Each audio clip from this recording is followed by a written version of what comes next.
우리 성경 말씀 교독합니다. 베드로전서 2장 18절에서 마지막 25절 말씀 교독합니다. 사환들아, 범사에 두려워함으로 주인들에게 순종하되 선하고 관용하는 자들에게만 아니라 또한 까다로운 자들에게도 그리하라.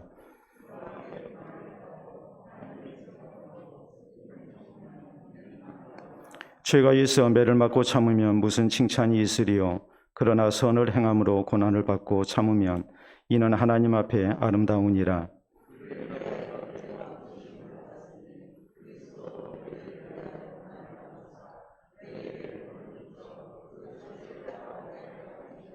그는 죄를 범하지 아니하시고 그 입에 거짓도 없으시며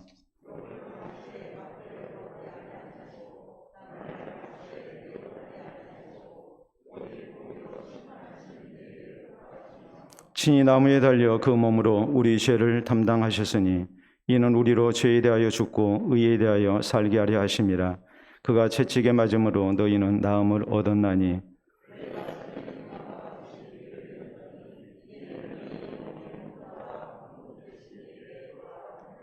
아멘. 기도와 말씀 받도록 합니다. 하나님 아버지, 감사합니다. 이 시간도 하나님의 말씀을 통해 우리의 생각이 주님의 뜻 가운데 복종되기를 원합니다. 우리의 의지가, 우리의 모든 언행이 우리 하나님께서 기뻐하시는 모습으로 변화되게 하시고 하나님의 뜻을 이루는 선한 도구로 쓰임받는 우리가 되게 하여 주시옵소서. 그리스도인으로서 마땅한 삶의 자세와 언행이 우리에게 있게 하시고 세상 가운데서 하나님의 영광을 드러내기에 부족함이 없는 모습으로 이 말씀을 따라 살아가게 하여 주시옵소서. 예수님 이름으로 기도하옵나이다. 아멘. 오늘 베드로전서 9번째 시간입니다. 우리가 흔하게 듣는 말 가운데 지피지기하면 백전백승이라는 손자병법의 그런 유명한 경구가 있습니다. 우리가 손자병법에 나와 있는 말을 보면 지피지기하면 백전백승이라는 말은 나오지 않습니다. 대신에 지피지기하면 백전백태라는 말이 나옵니다. 여기 백태라는 말, 이 태라는 말은 위태로울 태자입니다. 그러니까 이 말의 뜻대로 하자면 적을 알고 나를 안다면 100번 싸울 때에 우리가 이태로움을 피할 수가 있다, 이런 뜻입니다. 100번 싸워서 100번 이기는 그런 전쟁의 신이 어디 있겠습니까? 대체적으로 싸우다 보면 이길 때도 있고 질 때도 있죠. 그렇기 때문에 병가지 상사라는 말을 통해서 패배라는 것은 싸우는 군인들에게 흔하게 있을 수 있는 일이라고 이렇게 얘기를 하죠. 문제는 적을 알고 나를 알게 되면은 우리가 적어도 싸울 때에 위태로운 지경은 피할 수가 있다는 말입니다. 내 전력이 어느 정도 되는지, 내 약점이 무엇인지, 또 상대의 강점이 무엇이고 약점이 무엇인지 이것을 알고 우리가 거기에 대비해서 싸운다면은 적어도 위태로울 지경에 우리가 빠지지는 않는다. 이것이 손자병법에 나와 있는 지피지기하면 백전백태라는 말입니다. 우리는 지난 시간에 신분의 변화를 받은 우리 그리스도인은 그리스도인으로서 합당한 생활을 힘써야 하고 그러는 가운데 고난 때에도 우리가 변절해서는 안 된다는 말씀을 살폈습니다. 특별히 소극적으로 육체의 정욕을 우리가 절제하며 살아야 하고 또 적극적으로 선한 행실을 힘쓰는 그런 삶이 우리에게 있어야 한다고 그랬죠. 그래서 고난의 때에 우리가 불신자들로부터 비방받지 말고 오히려 덕을 세우는 가운데 하나님의 영광을 나타내는 성도가 되어야 되고 이것이 이제 전도의 열매로 나타날 수 있도록 하는 것, 이것이 고난 때에 우리 성도가 가져야 할 신앙의 자세임을 우리가 살폈습니다. 오늘 성경 말씀은 고난에 대한 신앙적인 바른 이해를 우리에게 가르칩니다. 그리고 거기에 대해서 우리가 어떻게 대처를 해야 할 것인가, 이것을 우리에게 말씀합니다.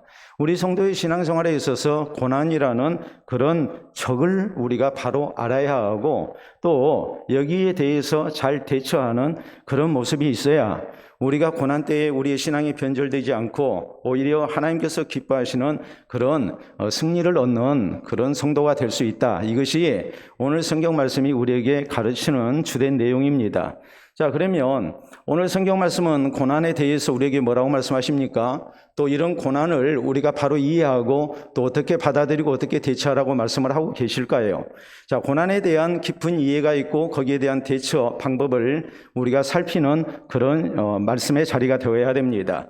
자, 오늘 성경 말씀은 첫째로 부당한 고난까지도 신앙 안에서 잘 받아들이고 인내해야 함을 말씀합니다. 자, 거기 18절 시작되는 말씀을 보면 사환들아 범사에 두려움으로 주인들에게 순종하되 선하고 관용하는 자들에게만 아니라 또한 까다로운 자들에게로 그리하라라고 말씀합니다. 여기 사환들아 그랬는데 이 말의 의미는 종들아 이 말이거든요. 당시 로마 사회에는 역사 기록에 의하면 약 6천만 명의 노예가 있었습니다. 이 노예들, 이들은 대부분이 전쟁에 져가지고 포로로 끌려온 사람들입니다. 포로로 끌어가는 사람들이 어떤 사람들이겠습니까? 그 사회에서 비천한 사람들, 이런 사람들을 포로로 끌어가지 않습니다. 대부분 포로로 끌려가는 사람들은 왕족, 귀족 혹은 돈 있는 사람들, 그 사회의 지도층 인사들, 그 사회를 지탱하는 아주 중요한 사람들, 이런 사람들을 포로로 끌어가지요. 그렇기 때문에 원래가 비천한 사람이 포로로 끌려왔다면 좀 억울한 생각이 덜할 거예요. 물론 그런 경우도 굉장히 억울하죠. 내 인생이 왜 이렇게 꼬이나, 내 인생이 왜 이렇게 이런 부당한 그런 형편에 놓이게 됐나 이렇게 생각하면서 도대체 신은 뭐 하는 거냐고 이렇게 하나님을 원망하는 그런 모습으로 살 수도 있죠. 그런데 포로로 끌려가는 사람들이 그 나라의 중추적인 인물들이에요. 이런 사람들이 포로로 끌려갈 때에 그 신분이 급전직하가 됐기 때문에 참으로 비천한 종의 신사가 됐기 때문에 얼마나 이것을 받아들이기가 힘들었겠어요. 그런데 다행히 주인을 잘 만나면 좋겠는데 부당한 주인을 만난 겁니다. 그래서 부당한 일을 당합니다. 자, 로마 역사에 의하면 로마 사회에 노예가 6천만 명 정도 됐다고 그랬고 또 로마의 인구만큼 노예가 있었다고 말씀을 합니다. 그러니까 노예가 6천만이면 이 로마 시민, 로마 제국 내에 자유인이 6천만이라는 얘기거든요. 그런데 로마가 아주 부강할 때, 그래서 노예들이 차고 넘칠 때, 그때에는 어느 정도였느냐? 로마 전체 인구의 5분의 4가 노예였다고 이렇게 말을 합니다. 그렇기 때문에 얼마나 많은 노예들이 이렇게 부당한 대우를 받으며 또 비천한 인생을 살고 있었을까? 우리가 충분히 짐작을 하죠. 각 나라, 각 민족의 대단한 사람들 잡아다가 이렇게 노예로 부린 겁니다. 그러면 자연히 당시 사회 구성원이 이렇게 노예가 많은 사회였다면 교회 안에도 자연히 노예들이 많을 수밖에 없죠. 그러니까 이런 사람들이 예수님을 구주로 믿고 하나님의 백성으로 살 때에 자기에게 가해지는 부당한 대우, 또 자기 인생에 이런 너무나도 설명이 안 되는 이런 부당한 일들, 이런 것을 놓고 굉장히 고민이 많을 수밖에 없었고, 도대체 하나님께서 내게 왜 이렇게 험한 인생을 살게 하시는가, 이런 생각이 들 수밖에 없었습니다. 거기에다가 주인으로부터 이렇게 부당한 대우를 받고 또 주인이 마음에 안 들면 그냥 죽여버리기도 하고 했으니까 매질을 당하고 했을 때 얼마나 억울한 생각이 들겠습니까? 그런데 오늘 성경은 뭐라고 말씀하십니까? 이런 상황 속에서도 범사에 두려워함으로 순종해라. 관용하는 주인에게만 그런 게 아니라 까다로운 주인에게도 그렇게 하라고 말씀합니다. 또 19절에 보면 부당하게 고난을 받아도 하나님을 생각함으로 슬픔을 참으면 이는 아름다우나 죄가 있어 매를 맞고 참으면 무슨 칭찬이 있으리요. 그러나 선을 행함으로 고난을 받고 참으면 이는 하나님 앞에 아름다우니라라고 말씀합니다. 자, 부당한 고난을 받아도 하나님을 생각하면서 참으라라고 말씀합니다. 자, 하나님, 어떤 하나님을 생각을 하는 겁니까? 하나님은 살아계셔서 하나님을 향한 신앙으로 사는 성도들의 아픔과 고통과 억울함, 이 모든 것을 잘 알고 계신다 이 말이에요. 또 하나님께서 내 모든 가는 길을 다 알고 계시기 때문에 또 하나님의 공의로우신 뜻 가운데 우리의 삶을 인도하시기 때문에 오늘 내가 이렇게 부당한 일을 당하고 억울한 일을 당하고 매질을 당하고 할 때에도 여기에 하나님의 기쁘신 뜻이 있다고 믿고 하나님을 생각하면서 참으라고 말씀을 하십니다.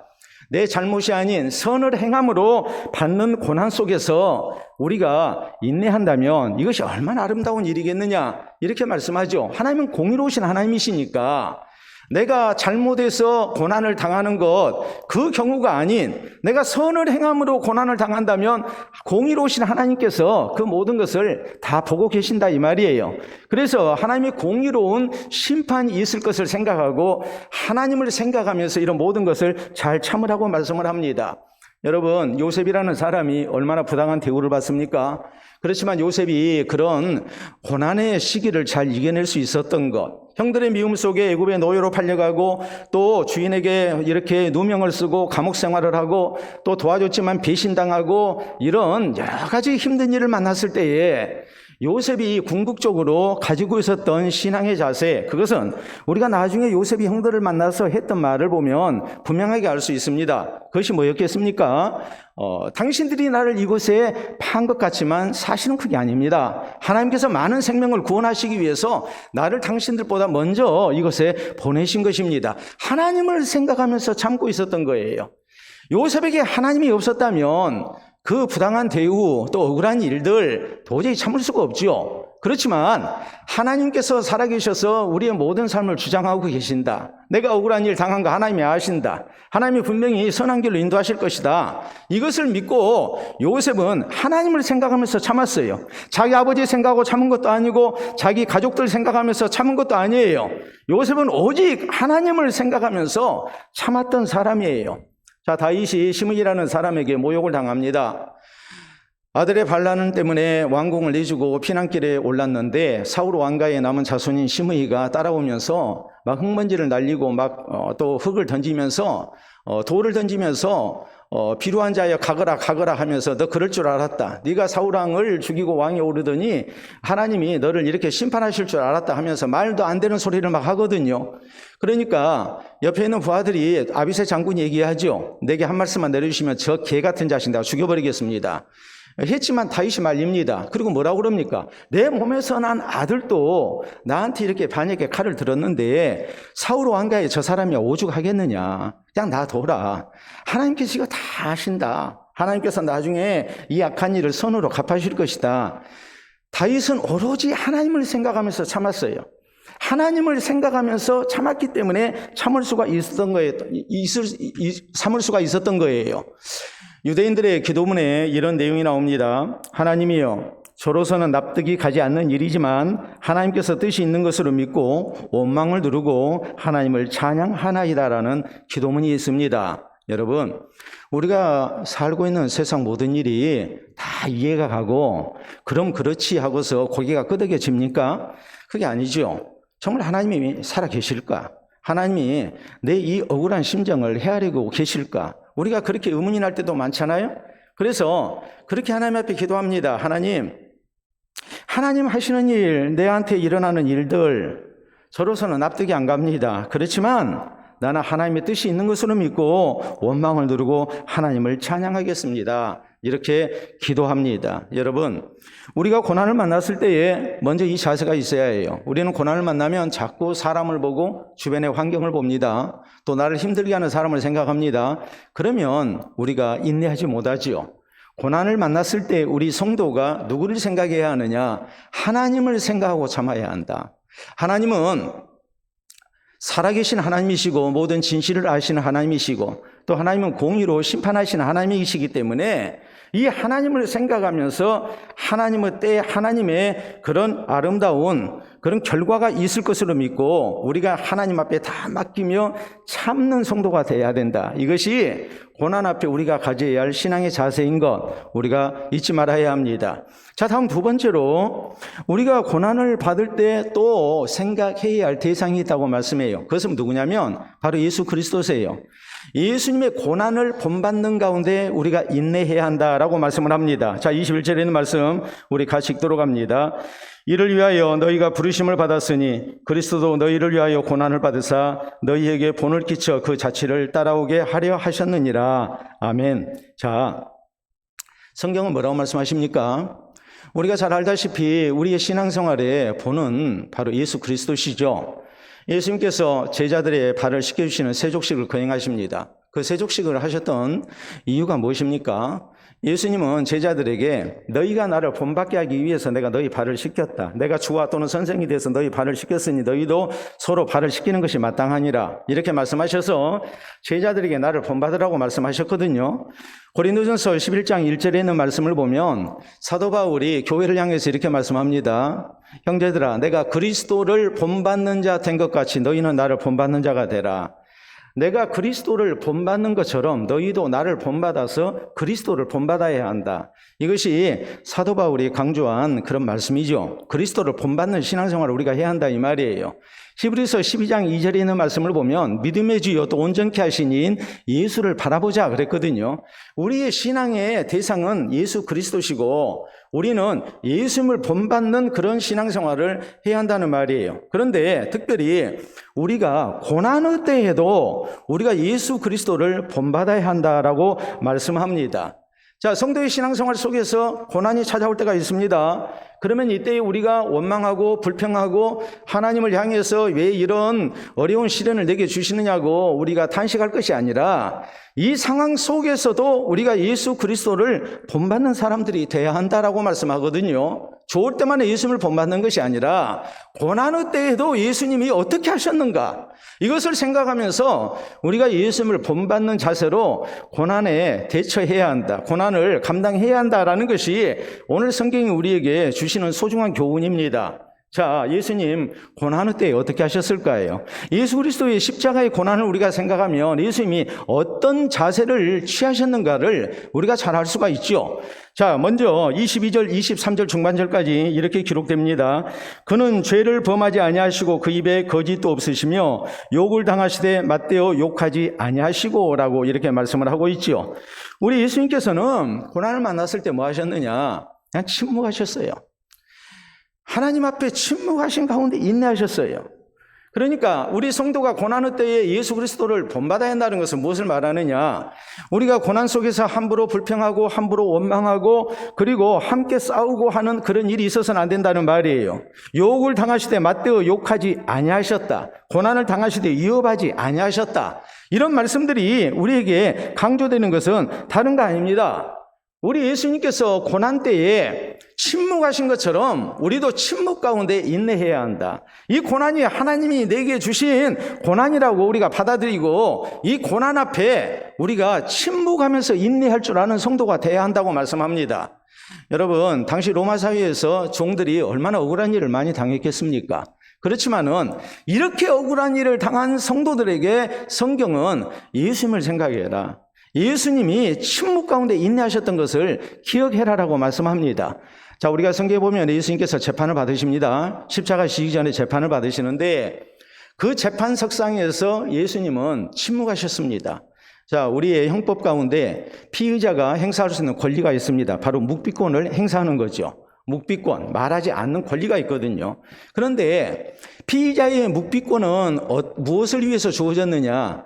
법률적인 지식이 없는 가운데 혹시라도 잘못 얘기를 해서 자기를 변호한다고 한 얘기가 불리하게 작용되는 경우가 많기 때문에 자기에게 불리한 진술에 대해서는 침묵할 수 있는 권리예요.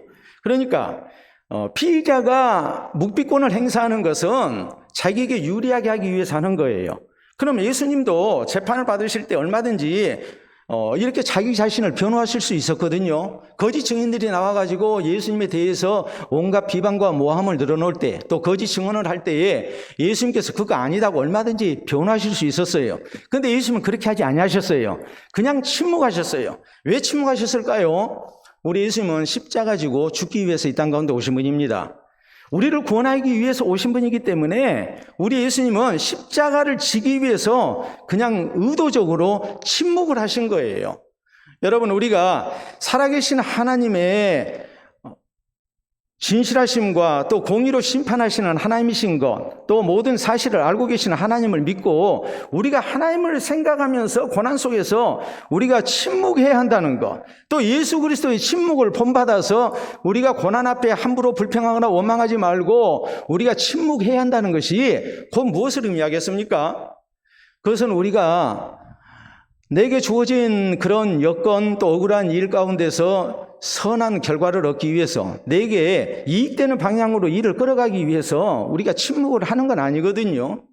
하나님이 내게 주신 십자가라 생각하고 예수님처럼 이 십자가 지기 위해서 그냥 우리가 예수님처럼 침묵하는 거예요. 이것을 지금 성경은 우리에게 말씀하고 있는 거예요.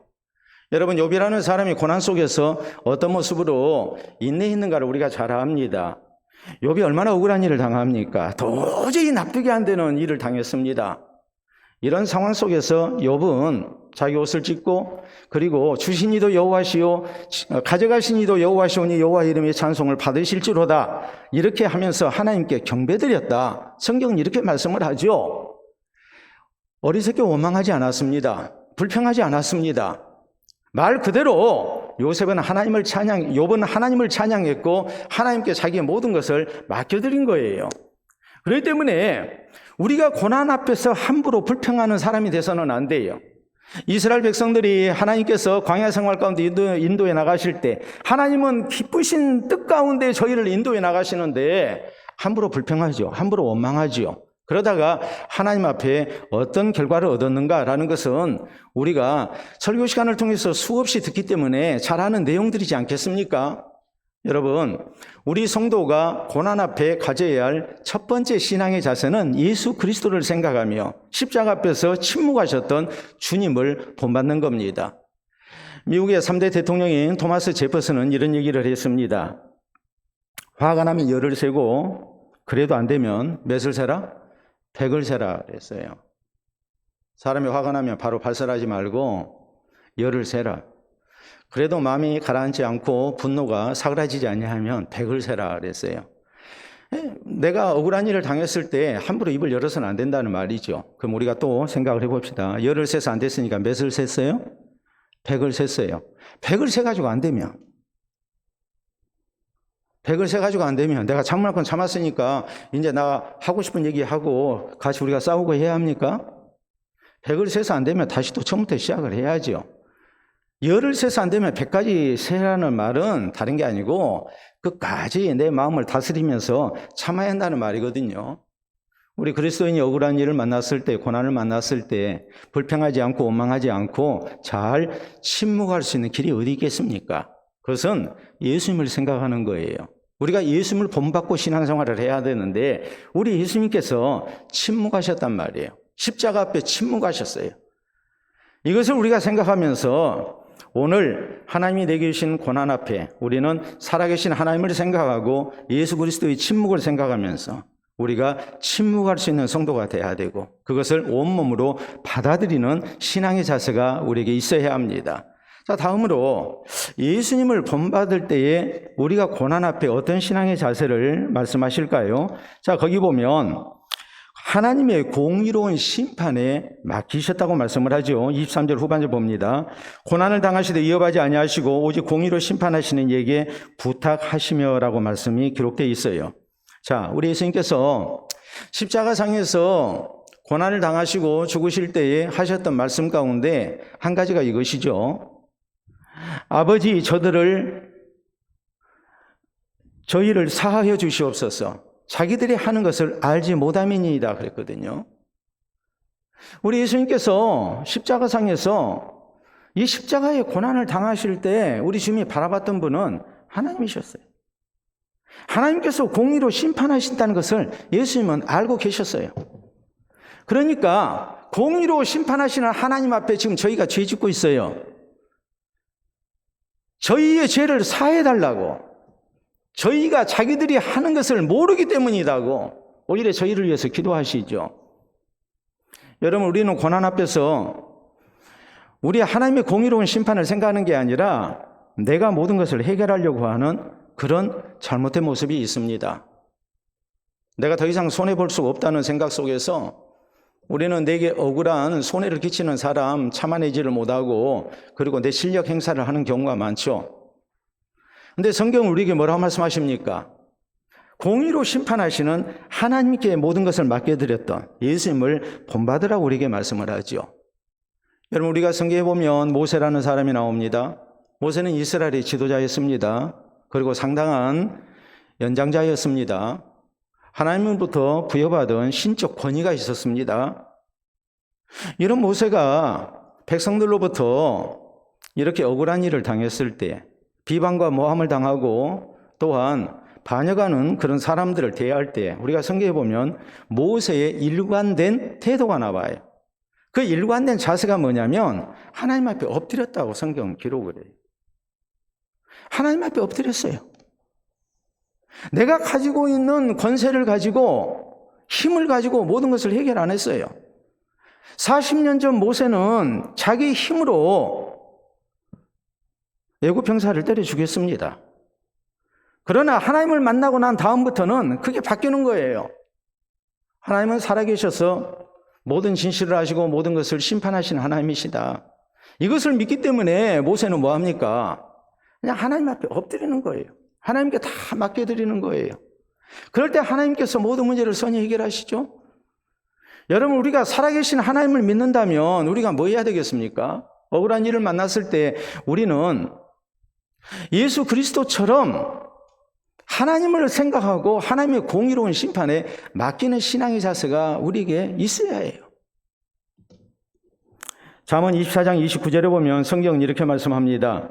너는 그가 내게 행한 같이 나도 그에게 행하여 그가 행한 대로 그 사람에게 갚겠다 말하지 말지니라. 네가 나 한 대 때리면 나도 한 대 때려야 되겠다. 네가 나에게 이렇게 손해를 끼치면 나도 너한테 그거 보복해야 되겠다. 이런 식으로 살지 말라고 말씀합니다. 그 이유가 뭐겠습니까? 하나님이 공의로 심판하시기 때문이라고 말씀을 하죠. 우스개 얘기 가운데 이런 얘기가 있습니다. 싸움에서 지는 세대별 유형.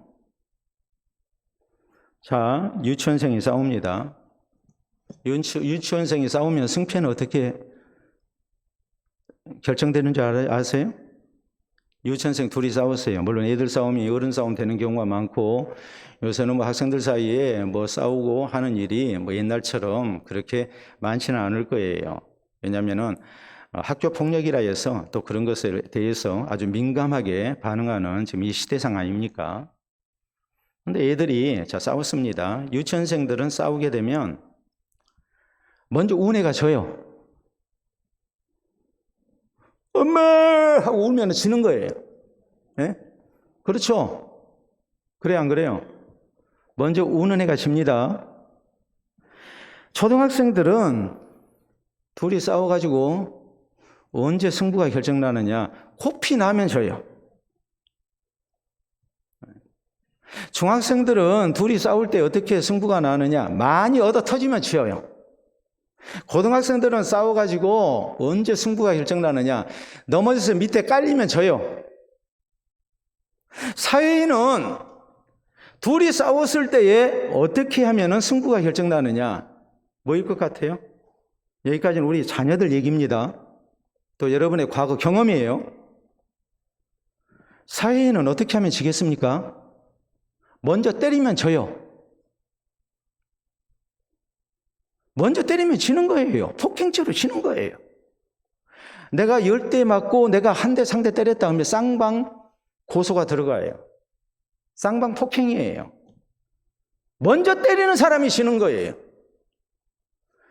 그리스도인은 싸울 때 어떻게 하면 지는 거겠습니까? 이건 우리의 문제죠. 먼저 때려서도 안 되고, 그리스도인은 뭐 해야 합니까? 선으로 악을 이겨야 해요. 악을 악으로 대하면 그건 벌써 지고 있는 거예요. 성경은 오늘 낮에도 우리가 말씀을 살폈지만 선으로 악을 이기라고 말씀하셨어요. 예수님의 십자가의 모습이 바로 그 모습이었어요. 자기를 십자가에 못 박는 무리들을 향해서 아버지여 저희를 사하여 주시옵소서. 자기들이 하는 것을 알지 못합니다. 공의로우신 하나님의 심판 앞에 모든 것을 맡겨드리죠. 그리고 그냥 용서하시죠. 우리가 억울한 고난을 당할 때에 부당한 대우를 받고 우리가 많은 손해를 입게 될 때에 우리 성도에게 필요한 신앙의 자세는 우리 예수님을 본받는 겁니다. 예수님께서 하나님의 공의로우신 심판에 모든 것을 맡겼듯이 우리는 살아계신 하나님께 모든 것을 맡길 줄 아는 신앙의 자세가 있어야 해요. 원수 갚는 것이 내게 있다고 하나님은 로마서 12장에 분명히 말씀하셨습니다.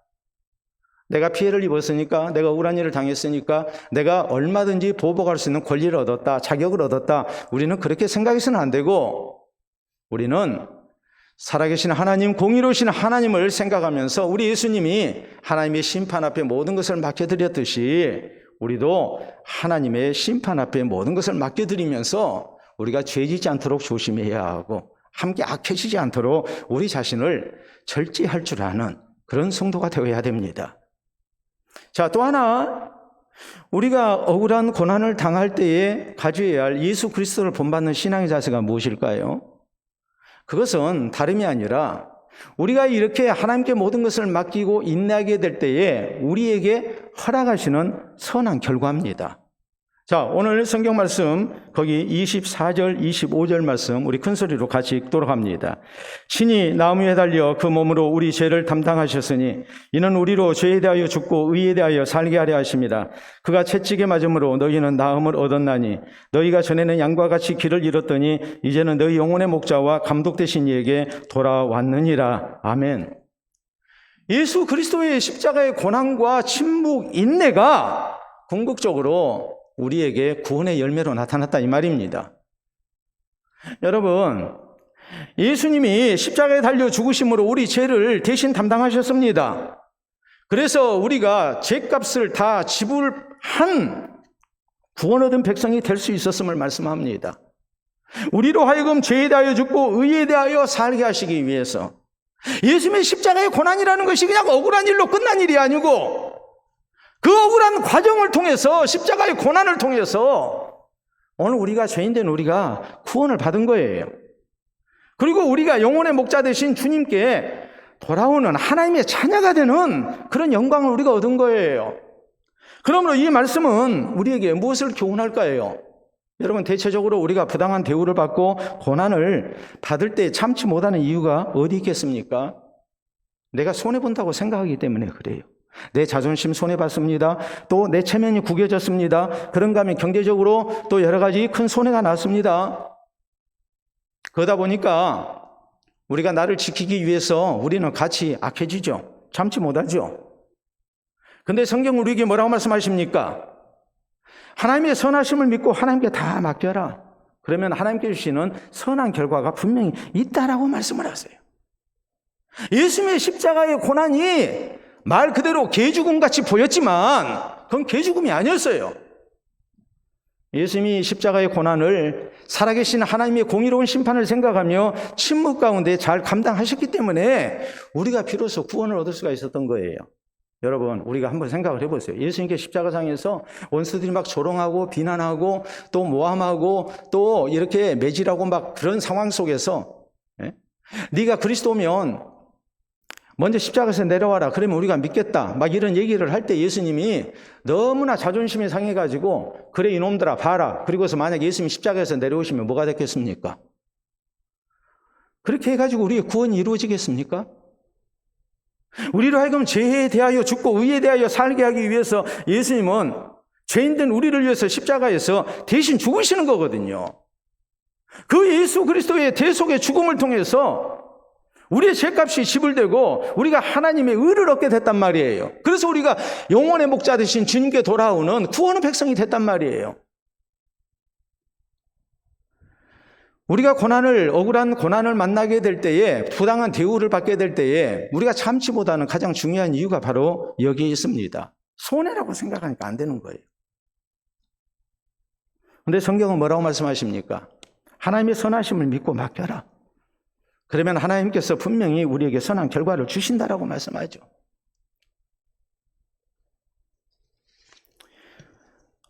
욥이라는 사람에 대해서 우리가 잘 기억합니다.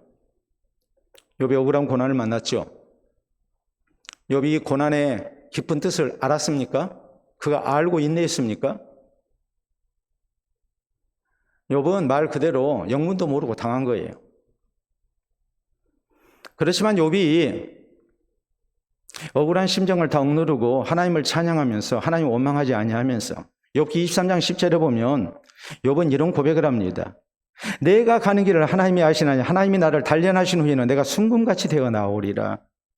오늘 내가 당한 고난 왜 내게 주어졌는지 난 그거 모르겠다. 그렇지만 하나님이 살아계시고 하나님은 공의로우신 하나님이기 때문에 하나님이 기쁘신 뜻이 있어서 내게 고난을 주셨을 것이고 이 고난의 끝에는 하나님께서 주시는 아름다운 결과가 있을 것이다. 그는 그렇게 믿었어요. 마지막 결과를 믿은 겁니다. 그렇기 때문에 내가 가는 길을 나는 모르지만 하나님은 아신다. 하나님이 나를 단련하신 후에는 내가 순금같이 되어서 나올 것이다. 그거 믿고 그는 인내할 수 있었던 겁니다. 그리고 그 결과를 하나님으로부터 허락받았다고 성경은 말씀합니다. 스데반 집사가 순교의 제물이 됩니다. 그때 스데반 집사는 원수들을 위해서 기도합니다. 주여 이 죄를 저들에게 돌리지 마소서. 원수들을 용서하면서 하나님이 공의로운 심판을 믿으면서 용서해 달라고 스데반은 기도하고 순교했습니다. 그런데요, 이 스데반 집사를 죽이는데 앞장섰던 인물이, 책임졌던 인물이 바로 사울이라는 청년이었거든요. 우리가 잘 아는 사도 바울입니다. 바울은 나중에 고백합니다. 스데반 집사의 순교에 대해서 고백하거든요. 스데반 집사가 그렇게 순교했을 때에 성경에 자세한 내용은 나오지 않지만 얼마나 그에게 영적인 충격이 왔겠습니까? 이상한 생각이 들었겠죠? 선한 영향을 분명히 받았을 거예요. 이 모든 것이 결국 사도 바울의 회심 사건으로 나타나게 되죠. 사도 바울도 그랬거든요.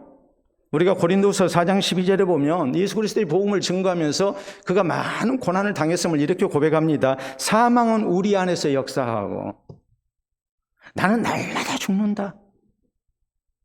예수 그리스도의 복음을 증거하면서 얼마나 무서운 고난을 당했는지 몰라요. 그래서 바울은 그랬어요. 사망은 우리 안에서 역사하고. 거기서 끝나는 게 아니에요. 생명은 너희 안에서 역사하느니라.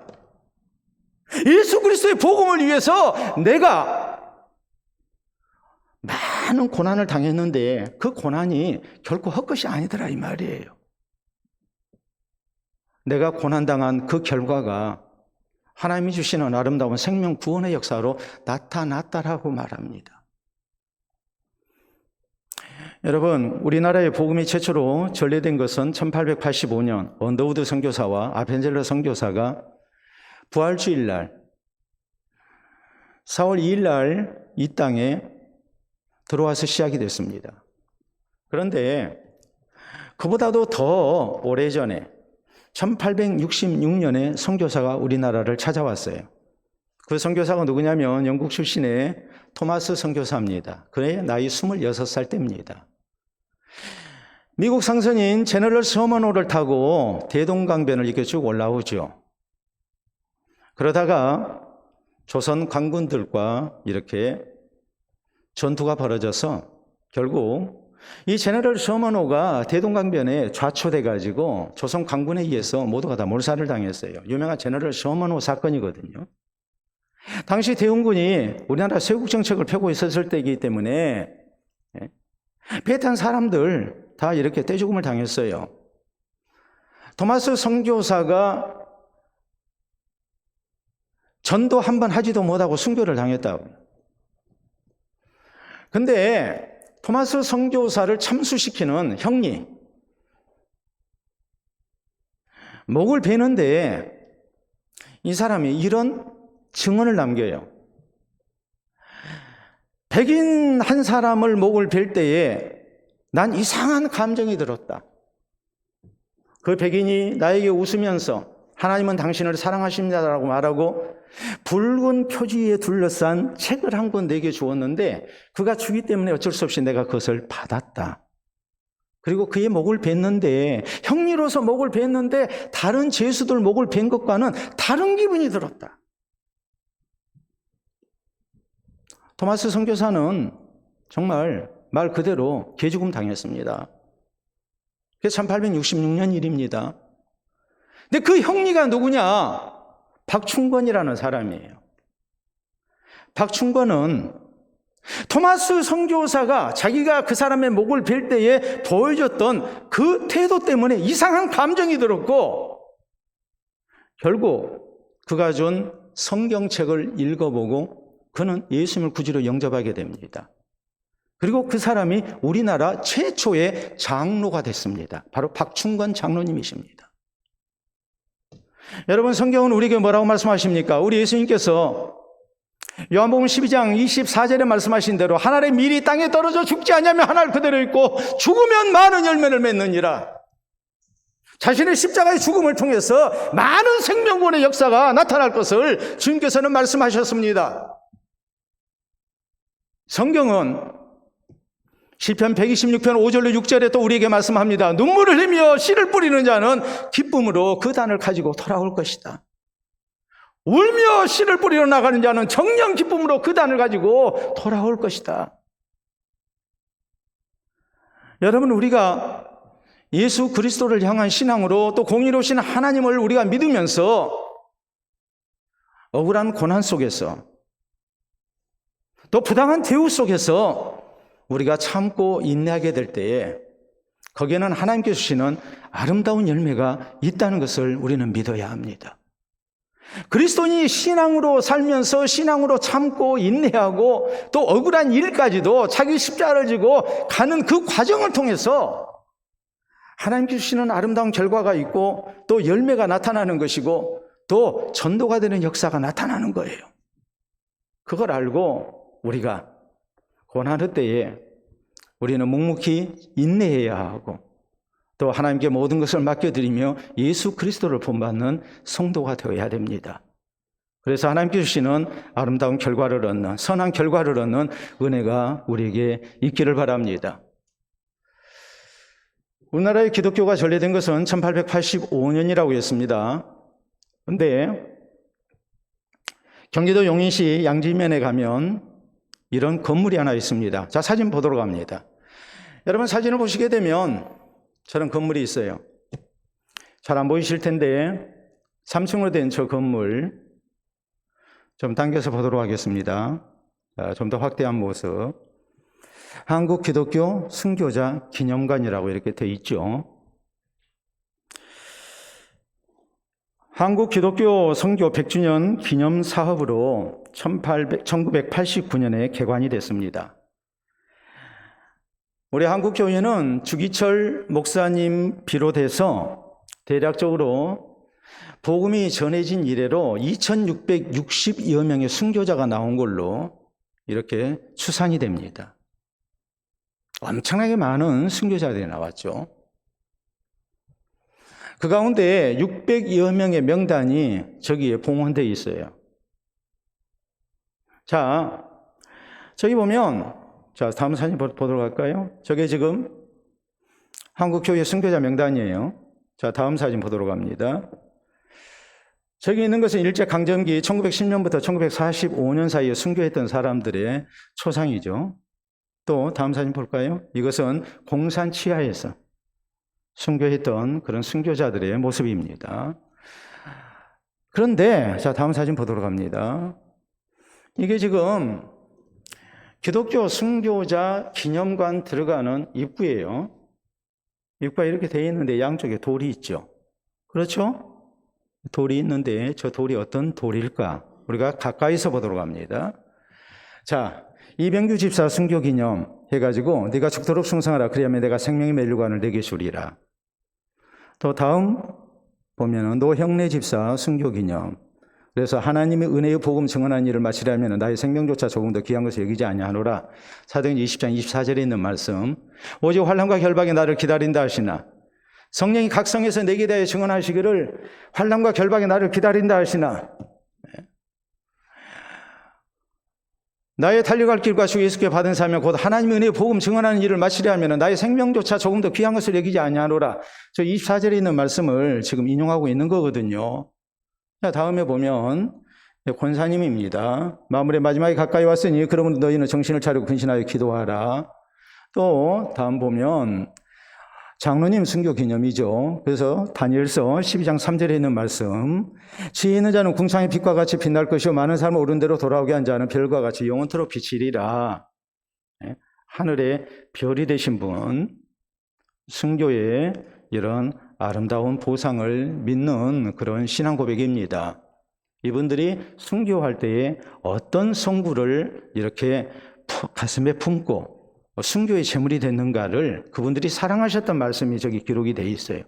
자, 또 다음 말씀 보면 백인숙 전도사님 순교 기념, 의를 위하여 박해를 받는 자는 복이 있나니 천국에 그들의 것이라. 또 다음 김철원 목사님 순교 기념, 생각한데 현재 고난은 장차 우리에게 나타날 영광과 좋게 비교할 수 없다.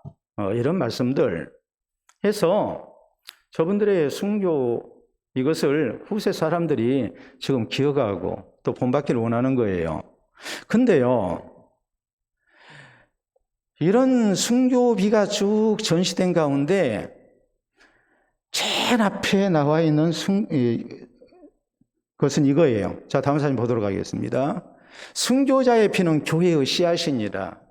2세기 초대교회 당시에 교회의 신실한 지도자였던 교부 터툴리안이 남긴 말입니다. 순교자의 피는 교회의 씨앗이다. 예수 그리스도는 우리를 위해서 피를 흘리셨고 예수 그리스도의 흘리신 피가 오늘 우리를 살리셨습니다. 또 한편으로 복음을 받아들이고 억울한 고난 속에서도 십자가를 지며 피를 흘린 성도들이 하나님의 교회를 세웠고 교회를 지켰습니다. 교회가 자라나게 하셨습니다. 오늘 한국 교회가 세계 선교 역사상 유례가 없는 이런 놀라운 부흥을 이루게 된 것, 그것은 2600여 명의 순교자들의 피를 흘렸기 때문입니다. 그리고 우리는 순교자 기념관을 만들고 그리고 이분들의 신앙을 본받기를 원합니다. 여러분, 순교자들이 어떤 모습으로 순교했겠습니까? 부당한 고난과 박해를 받았다 할지라도 이 모든 것을 하나님의 뜻으로 받아들였습니다. 저희와 맞서 싸우지 않았습니다. 하나님의 공의로운 심판에 맡기고 오늘 내가 흘린 피가 결코 헛되지 아니함을 굳게 믿었습니다. 하나님께 주시는 선한 결과가 있다는 것을 믿었습니다. 그러므로 저희는 맞서 싸우지도 않았을 뿐만이 아니라 침묵합니다. 원수를 저주하지 않았습니다. 기도하고 찬송하면서 내 영혼을 하나님의 손에 부탁하면서 그리고 원수들을 위해서 용서의 기도를 드리면서 저희는 순교의 제물이 됐습니다. 오늘 우리 그리스도인에게 필요한 신앙생활이 무엇이겠습니까? 예수님은 누구든지 자기 십자가를 지고 나를 따르는 자가 내 제자가 될 것이라고 말씀하셨습니다. 자기 십자가를 진다는 것은 사형수가 사형장에 가는 것을 의미합니다. 우리도 순교자가 되어야 되거든요. 그러나 아시다시피 대한민국은 종교의 자유가 있기 때문에 우리가 교회를 다니고 예수님을 구주로 믿는다고 해서 우리 죽이지 않습니다. 우리에게 필요한 것이 뭐겠습니까? 순교자의 삶을 사는 거예요. 우리가 억울한 고난을 당할 수 있어요. 부당한 대우받을 수 있어요. 그리스도인으로서 신앙으로 살다가 우리가 힘든 일 만날 수 있어요. 그때 우리에게 필요한 것이 뭐겠습니까? 하나님의 깊으신 뜻이 있다 생각하고 우리가 침묵하는 겁니다. 하나님께 다 맡기는 겁니다. 오직 그리스도를 본받아서 우리가 그 모든 것을 잘 감당하고 우리가 하나님을 향한 신앙으로 살아가는 겁니다. 그러면 하나님께서 분명히 선한 결과를 주실 줄로 우리가 믿으면서 소망 가운데 자기 십자가를 지는 성도가 되어야 됩니다. 이 모습으로 우리가 순교자적인 삶을 사는 가운데 우리의 신앙을 지키고 고난 속에서도 우리의 이런 아름다운 신앙의 모습을 통해서 또한 귀한 열매를 허락하시는 주님의 은혜를 우리 모두가 허락받을 수 있기를 바랍니다. 우리 함께 기도합니다.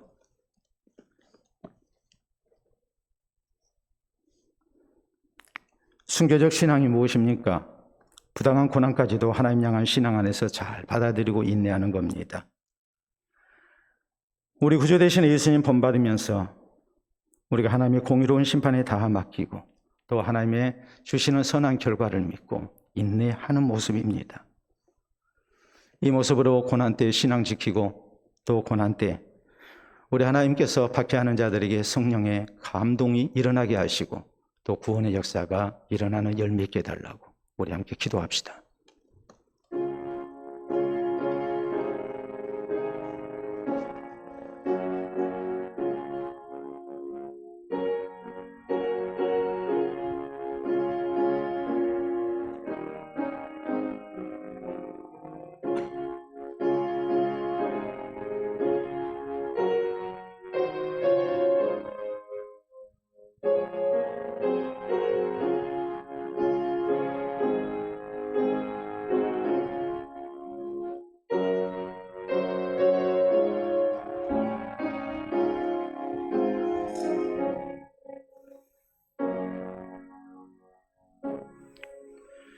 참으로 좋으신 우리 아버지, 은혜를 진심으로 감사합니다. 어지러운 세상을 살면서 우리로 하여금 신앙을 최고의 가치로 여기며 또 신앙을 지키기 위하여 우리가 힘든 싸움 하는 것이 마땅한 일임을 또 가르쳐 주시니 감사합니다. 부당한 대우와 억울한 고난 속에서도 우리가 흔들림 없이 믿음의 길을 가는 성도가 되기를 원합니다. 살아계신 하나님께서 깊으신 뜻 가운데 허락하신 고난으로 알고 우리가 공의로우신 하나님의 심판의 모든 것을 맡기며 우리 주 예수 그리스도처럼 우리가 침묵 가운데 인내하기를 원합니다. 우리의 모든 고난 속에 하나님께서 베푸신 아름다운 열매가 있음을 믿고 우리가 고난 속에서도 흔들리지 않기를 원합니다. 살아오는 성도들에게 굳센 믿음을 허락해 주시고 우리 주님을 바라며 더욱더 신앙을 지켜나가는 성도들 되게 하시고 이 귀한 모습 속에 승리하는 우리 모두가 되게 하여 주시옵소서. 고난을 통하여 살아계신 하나님의 위로를 받으며 또한 합력하여 선한 역사를 이루시는 주의 열매를 허락받게 하시고 또한 고난 속에 인내하는 우리의 모습들이 불신자들에게까지 감동이 되게 하셔서 저희 가운데도 생명구원의 역사가 일어나게 하여 주시옵소서. 예수님을 따라 하나된 밀로 우리가 세상을 살게 하시사 날마다 자기를 부인하고 자기 십자가 지고 주님 가신 길을 따르는 성도들 되게 하시사 많은 열매를 거두며 우리 주께 영광을 돌려드리는 우리 성도들 되게 하여 주시옵소서. 감사하며 예수님 이름으로 기도하옵나이다. 아멘.